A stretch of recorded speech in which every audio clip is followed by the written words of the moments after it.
Assalamualaikum warahmatullahi wabarakatuh. Kita akan lanjutkan pembahasan soal nomor 16.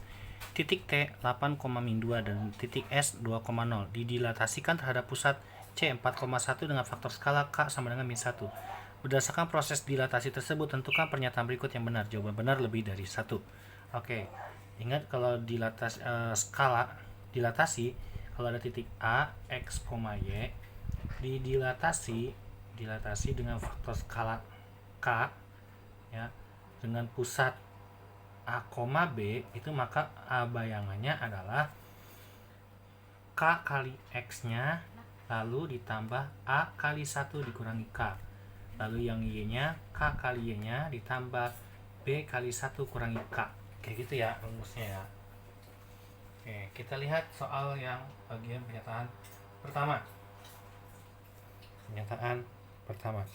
Bayangan titik T. Nah, T-nya awal mulanya adalah 8,2. Min 2. Maka T bayangan itu sama dengan K-nya, katakan min 1. Berarti min 1 kali X-nya 8 ditambah A-nya pusatnya itu 4,1 ya. A-nya 4, berarti 4 kurung 1 dikurangi K-nya min 1, K-nya itu tadi min 1 kali Y-nya min 2 tambah B-nya 1 kali 1 dikurangi K-nya min 1. Jadi T aksen min 1 kali 8 itu min 8. Terus 1 tambah 1 2 kali 2 4 itu 8, min 1 kali min 2 itu 2 plus min 1 jadi 2 kali 1 2, sehingga nilai T aksen adalah 0,4. 0,4 benar, maka ini pernyataan benar. Oh, nggak kelihatan ya. Selanjutnya, yang pernyataan kedua. Titik T dan bayangannya berjarak sama dari titik pusat. Kalau berjarak sama kan, kita lihat ya.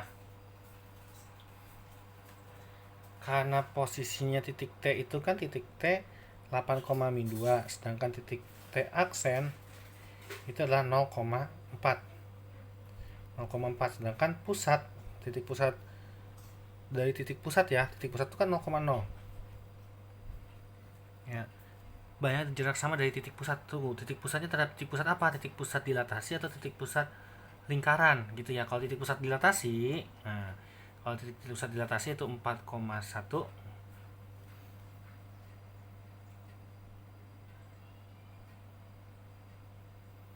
ya. Kalau dia terhadap titik pusat lingkaran 0,0, ini akan berbeda.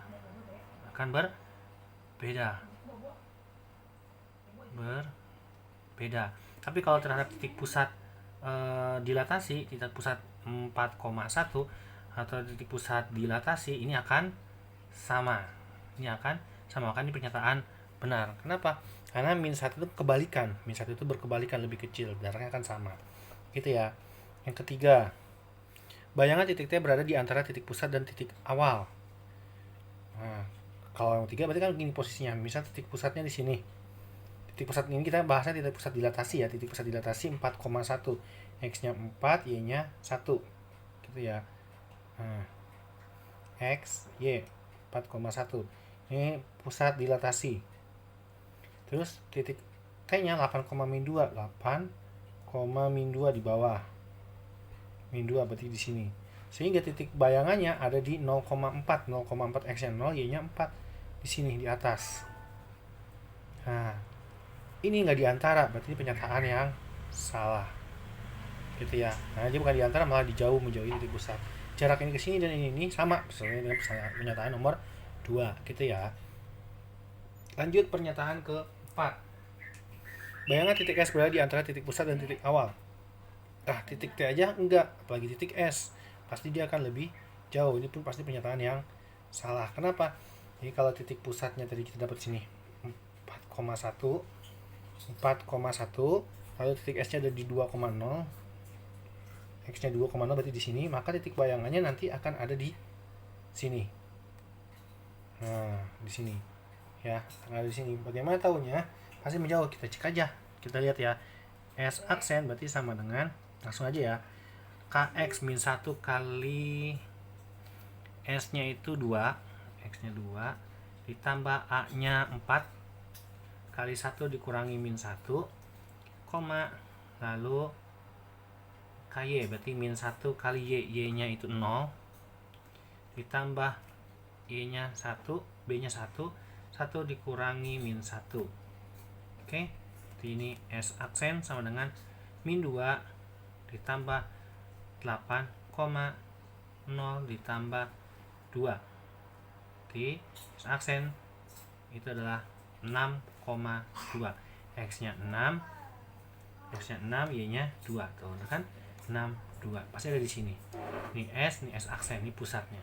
Berarti nggak diantara kan? Pernyataan ini benar ya, salah. Lanjut pernyataan ke-5. Bayangan titik S adalah 6,2. Ada 6,2 kan? Jadi S aksen adalah 6,2, pernyataan benar. Telah pembahasan untuk soal nomor 16. Semoga bermanfaat. Terima kasih. Sekian dari saya.